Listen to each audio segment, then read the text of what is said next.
What you guys, today we're taking a look at Copilot and Reprompt, the single-click Microsoft Copilot attack that silently steals all your personal data. Varonis Threat Labs discovered a way to bypass Copilot's safety controls, which steals users' darkest secrets and invade detection. Now, you don't need me to tell you that this is a major security risk and it should be removed from your PC. So can Copilot be hacked? That's what I typed into Copilot itself to see what it come up with. And I'll be showing you how to remove Copilot completely, all of the AI from Windows 11. And we're going to be talking, and I'll show you what Varonis's finds are and how they discovered it by looking at their website and talking about how this hack works.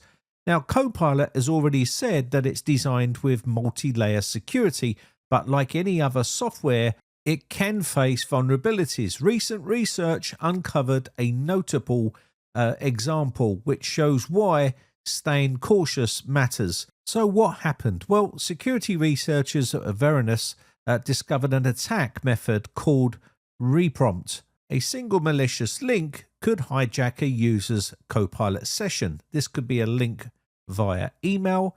The attacker used a URL parameter to trigger hidden prompts inside Copilot, allowing attackers to extract sensitive data, which is a major security risk. It required no malware, no plugins, and no typing. Just one click. The vulnerability did not affect Microsoft's 365 Copilot Enterprise editions. Microsoft patched the issue after a responsible disclosure. So can Copilot be hacked? Not in the sense of hackers breaking into your Microsoft systems, but vulnerabilities can exist and attackers may exploit them through social engineering, like tricking someone into clicking on malicious links. Again, those malicious links will be sent via emails. And I've told you before, emails are really bad because a lot of people do fall for fake emails, scam emails, and this is how they can infiltrate your system.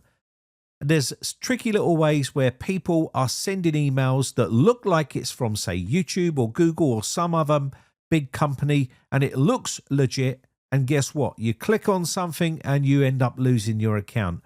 Linus Tech Tips himself lost his YouTube account by clicking on a dodgy link inside of an email, and it was all over very quickly, and he lost his account, and he managed to get it back because he's a big YouTuber. He got it back within 24 hours. Now, something like this could be used in that way. So the attack bypasses Copilot's built-in mechanisms that were designed to prevent this from happening. And you can read this whole article. I'm not going to go through the whole thing, and it shows you how Reprompt works. And you can see right here on the screen, there was a lot of useful information, and they've even got a diagram which will show you exactly how they did it. And you can see they exploited the default functionality, the cube parameter, rather than external integrations. And you can see here, attacker sends a phishing email with legitimate Copilot link.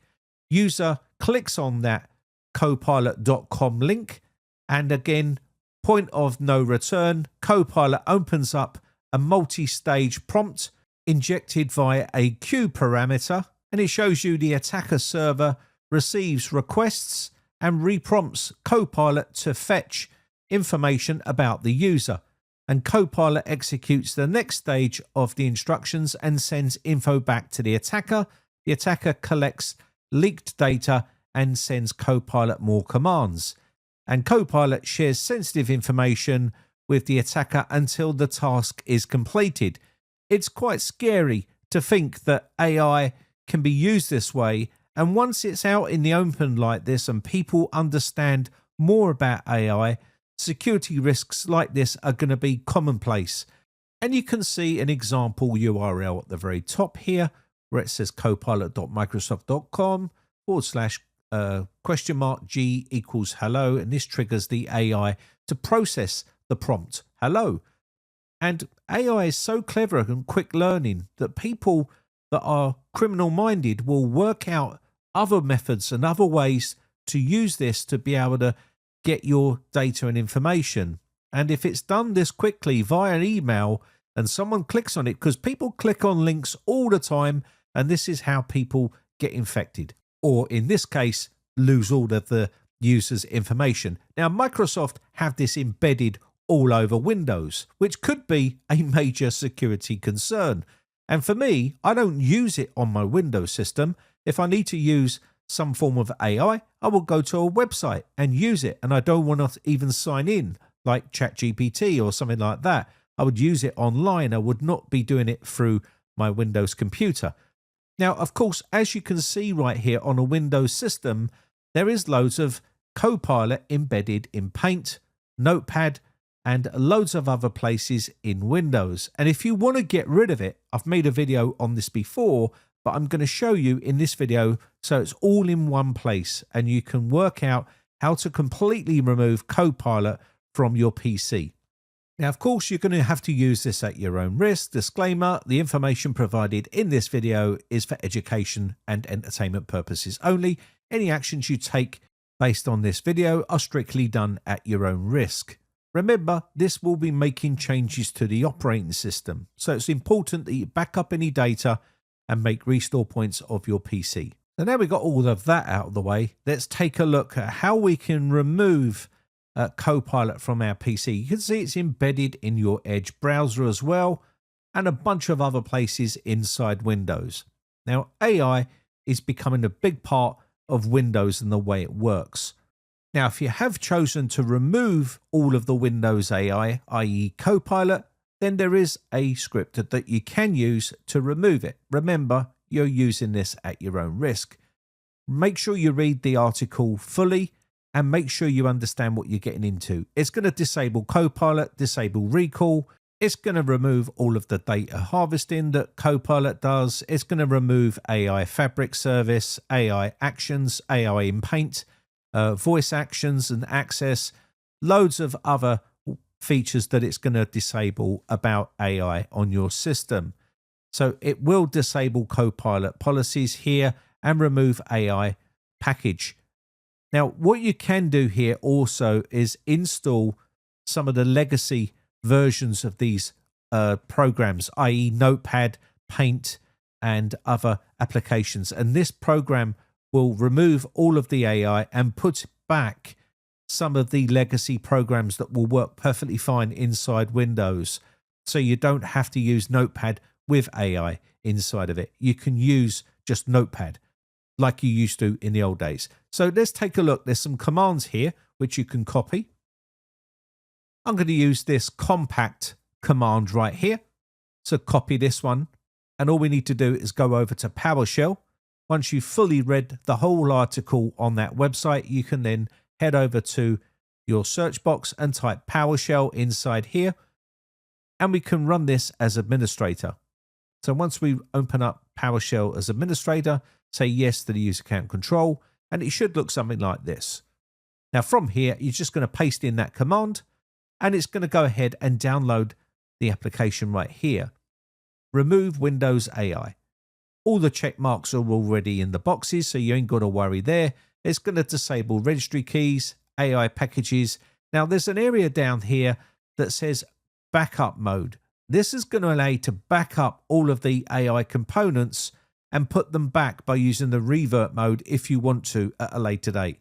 I'm also going to install all of the classic Windows apps like Photo Viewer, MS Paint, the Photos app, the Snipping tool, Notepad, and so on.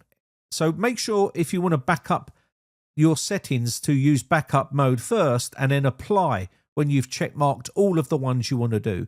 This will execute the script and it will go off and start doing what it needs to be done in the background. And I've got it all set out here so you can see what's happening. It's basically using PowerShell to remove all of this from your PC. Now, if you don't feel comfortable about doing this with your PC, then use a bit of common sense. Don't do it. It's entirely up to you at the end of the day whether you do this on your PC or not. I'm not telling you to do it. You make that decision yourself. So we're going to let this continue and remove all of the components from the system. You will need to reboot your PC. And again, once we've rebooted our PC, I'll show you what it's done. Once it's complete, you'll see process complete. You can click yes to restart your PC and it will start to restart. So we'll let this get back to the desktop and I'll show you exactly what it's done. So all it's done really is remove Copilot and disable all of the features that Copilot uses by using policies and registry edits. And you can see it's completely gone from the system. So let's take a quick look here at Edge. You can see it's been removed from Edge. There is a toggle button there saying Copilot Discover. That's off. And if we go inside here and take a look for Notepad and Photos, Legacy and things like that and Snipping Tool, you'll see these are all the legacy apps which were on the system before Microsoft rolled out the big feature update, which come bundled with Copilot and all this AI junk that people don't want. So if you don't want this AI slop on your system, then you can use this method to remove it. You can see you've got the legacy paint here, and you've got Notepad, Snipping Tool, Photos app, all of the usual apps that you used to have on the system are now there, and Copilot has been removed from all of these. So you still getting the beauty of using some of the apps that you used to use before, but without the Copilot built into them because we're using the legacy stuff. Anyway, I hope this video has been an eye-opener to you and the reasons why you should remove Copilot from your system. My name has been Brian from briteccomputers.co.uk. Just want to say a big shout out to all my YouTube members who join my YouTube members group. With your tier 1, tier 2 or tier 3 support, I really do appreciate it. Have a lovely weekend and I'll catch you in the next video. Bye for now.